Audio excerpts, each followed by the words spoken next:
नाज़रीन अस्सलाम वालेकुम। आपकी मोहब्बतों और चाहतों के साथ लियाकत नवाज मलिक हाजिर खिदमत है।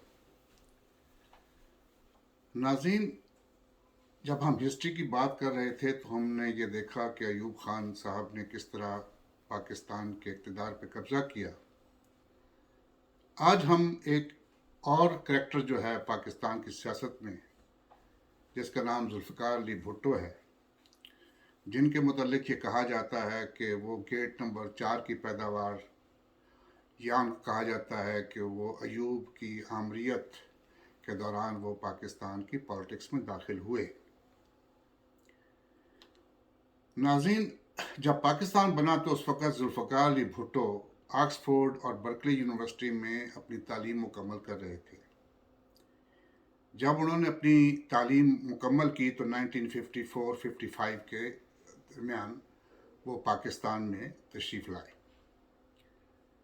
इस दौरान, इससे पहले कि वो पाकिस्तान में आए, वो पाकिस्तान के मुतल्लिक़ न्यूज़ वीक और टाइम्स में, जो अमेरिकन रसाले थे, उनमें कॉलम भी लिखते रहे। जब वो पाकिस्तान आ गए तो उन्होंने बाकायदा वकालत शुरू की। अब वो पॉलिटिक्स में किस तरह आए, आप ये देख रहे हैं कि 1953 से लेकर 1958 तक ब्यूरोक्रेसी और आर्मी इस्टेब्लिशमेंट है, सारी सियासत उनके पास ही थी। तो उस वक्त अगर कोई शख्स सियासत में दाखिल होना चाहता है तो उसी तरीके से वो आएगा। उसी दौर में जो थे जुल्फ़िकार अली भुट्टो साहब पाकिस्तान में थे। आप शहाबनामा जब देखते हैं, शहाबनामा पढ़ते हैं, तो उसमें शहाब कुदरतुल्लाह शहाब साहब एक जगह पे जिक्र करते हैं कि एक दिन सिकंदर मिर्ज़ा जो सदर पाकिस्तान थे, वो उनके पास आए और उन्होंने कहा, तुम जुल्फ़ी को जानते हो? तो मैंने कहा, नहीं, मैं नहीं जानता। उन्होंने कहा कि ये एक बड़े अमीर कबीर घराने का चश्म चराग है और बड़ा पढ़ा लिखा है। उस वक्त चूंकि जो प्रेसिडेंट हाउस था वो कराची में था, तो उन्होंने कहा कि वो प्रेसिडेंट हाउस की लाइब्रेरी देखना चाहता है और वो कुछ किताबें देखना चाहता है, तो वो आएगा, वो आपसे मिलेगा। तो कहता है, कुछ दिनों के बाद कुदरतुल्लाह शहाब लिखते हैं कि एक दुबला पतला लड़का सफ़ेद शलवार सफ़ेद पैंट और कमीज़ में आया और उसने अपना तारुफ कराया कि मेरा नाम जुल्फ़िकार अली है, जुल्फ़ी मुझे कहते हैं। तो मैंने उनको लाइब्रेरी दिखाई और एक हफ्ते के अंदर अंदर उस लड़के ने पूरी लाइब्रेरी कंगाल दी। वो किताबें पढ़ने का उसको शौक़ था। एक दिन वो मेरे पास बैठा था और उसने कोई टाइपिंग कर रहा था, तो सिकंदर मिर्ज़ा साहब आए और उन्होंने कहा कि जुल्फ़ी, तुम्हारे लिए एक बड़ी अच्छी खबर है। तो जुल्फ़ी ने उनकी तरफ देखा तो उन्होंने कहा कि मैं तुम्हें यूएनओ में भेज रहा हूँ, जो नौजवानों का वफद जा रहा है यूएनओ में, उसकी सरबराही आप करोगे। तो मेरे भाइयों और बहनों, इस तरीके से 2 दफ़ा जुल्फ़िकार अली भुट्टो ने यूएनओ में पाकिस्तान के वफद की क़यादत की। अब आइए उनकी वजारत की तरफ। तो जब वजीर बने हैं, वो सिकंदर मिर्ज़ा के वजीर बने हैं, वजीर तजारत। जब मार्शल लगा है, वो वजीर बने हैं सिकंदर मिर्ज़ा के, और यही कैबिनेट जो थी ये अयूब खान ने रिटेन की। वही कैबिनेट जो थी सिकंदर मिर्ज़ा की, वही कैबिनेट जो थी वो अयूब खान ने रिटेन की। इस तरीके से जुल्फ़िकार अली भुट्टो वजीर बने। मोहम्मद अली बोगरा पाकिस्तान के वजीर खारजा थे। वही मोहम्मद अली बोगरा जो 1954 में पाकिस्तान के वजीर आज़म थे और उनकी कैबिनेट में अयूब खान साहब वजीर दिफा थे। وہی محمد علی بوگرا پاکستان کے وزیر خارجہ تھے. ان کی وفات کے بعد ذوالفقار علی بھٹو کو پاکستان کا وزیر خارجہ بنا دیا گیا. بھٹو صاحب پہ بڑے الزامات لگتے ہیں. بعض ان کے مخالفین کو کہتے ہیں اینٹی پاکستانی کہتے ہیں، لیکن بعض چیزیں انہوں نے ایسی کی جن کا تذکرہ جو ہے ہماری ہسٹری میں کیا نہیں جاتا. سب سے پہلے تو آپ کو میں یہ بتانا چاہتا ہوں کہ انہوں نے ان کا اتنا بڑا کارنامہ جو ہے جس کو ہائی لائٹ نہیں کیا جاتا. 20 اکتوبر 1962 کو ہندوستان اور چین کے درمیان ایک جنگ چھڑتی ہے، سرحدی تنازع. یہ وہی سرحد ہے جس پہ کچھ دن قبل بھی چین اور ہندوستان کی آپس میں لڑائی ہوئی تھی 2020 میں، 2021 کے شروع میں. یہ 20 اکتوبر 1962 کو جب ان کی جنگ شروع ہوئی تو ایوب خان صاحب جو صدر پاکستان تھے وہ چکلالہ ایئر بیس پہ اترتے ہیں تو ان سے ایک صحافی سوال کرتا ہے کہ ہندوستان اور چین کی آپس میں جنگ جاری ہے تو آپ کی کیا حکمت عملی ہے؟ تو صدر پاکستان یہ فرماتے ہیں کہ چونکہ یہ ہمارے ہمسائے ہیں، اس میں پاکستان نیوٹرل رہے گا. لیکن دوسرے دن ذوالفقار علی بھٹو کا ایک کالم چھپتا ہے ایک پاکستان کے انگریزی اخبار میں، جس میں وہ کہتا ہے، ذوالفقار علی بھٹو کہتے ہیں کہ نہیں، یہ ہندوستان اور چین کا مسئلہ نہیں ہے، اس میں پاکستان بھی شریک ہے. اور وہ ثابت کرتے ہیں کہ کس طرح پاکستان بھی اس سرحدی علاقے میں سٹیک ہولڈر ہے. تو میرے ساتھیوں، اس طریقے سے وہ جنگ جو ہے وہ 1 مہینہ رہتی ہے. وہ نومبر 20 کو یا 21 کو ہندوستان اور چین کی جو جنگ ہے وہ ختم ہو جاتی ہے. اب یاد رکھیے گا، ذوالفقار علی بھٹو اس دوران چین کے ساتھ روابط بڑھاتے ہیں، چین کے ساتھ بات چیت کرتے ہیں، اور 3 مارچ، یاد رکھیے گا، 3 مارچ 1963 کو چین کے وزیر خارجہ چن یی اور پاکستان کے وزیر خارجہ ذوالفقار علی بھٹو ایک ایگریمنٹ پر سائن کرتے ہیں، اور اس ایگریمنٹ کے ذریعے اس سرحدی علاقے سے پاکستان کو 750 مربع میل علاقہ مل جاتا ہے.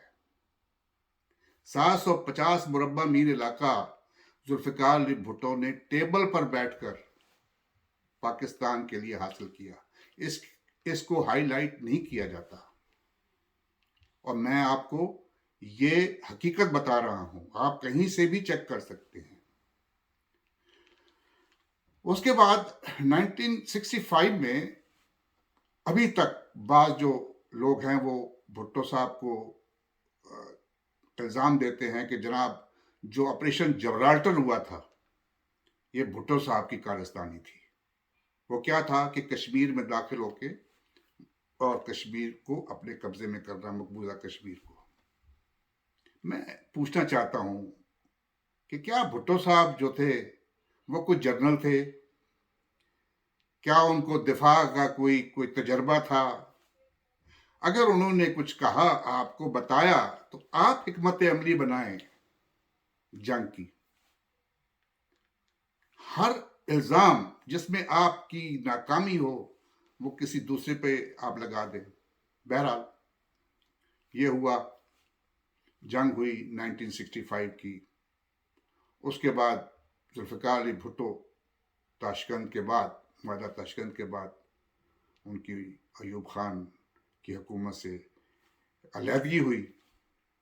1967 میں پاکستان پیپلز پارٹی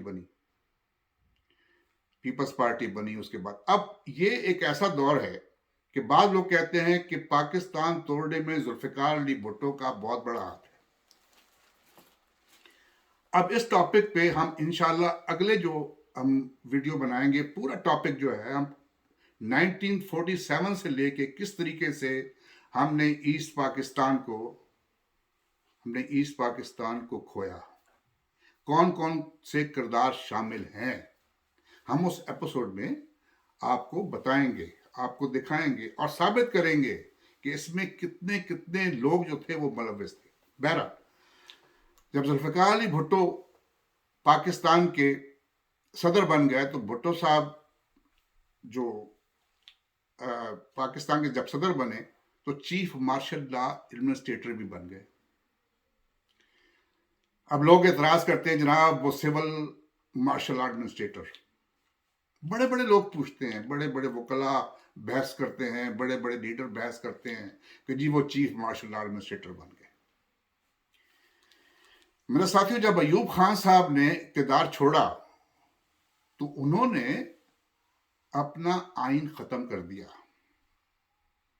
और एक नया मार्शल लॉ लगा, याह्या खान साहब ने लगाया। याह्या खान जब बरइख्तिदार आए तो जब भी कोई डिक्टेटर आता है और आइन नहीं होता तो वो LFO जो होता है, लीगल फ्रेम ऑर्डर, उसके तहत वो बरइख्तिदार आता है। अब मुल्क में कोई कॉन्स्टिट्यूशन नहीं है, एक LFO है। अब जब जंग हारते हैं 71 की तो जनरल याह्या को हटाया जाता है और भुट्टो साहब को हुकूमत दी जाती है। अब यहां पे आता है टेक्निकल पॉइंट, जो भी, क्योंकि कॉन्स्टिट्यूशन नहीं है, जो भी ओहदे जनरल याह्या के पास थे सदर पाकिस्तान की हैसियत से, वही ओहदे जुल्फिकार अली भुट्टो साहब पे ट्रांसफर हो जाते हैं। ये कोई भुट्टो साहब खुद नहीं बने थे चीफ मार्शल एडमिनिस्ट्रेटर, ये वही जो ओहदे थे जनरल याह्या के पास, वो भुट्टो साहब को मुंतकिल हो गए।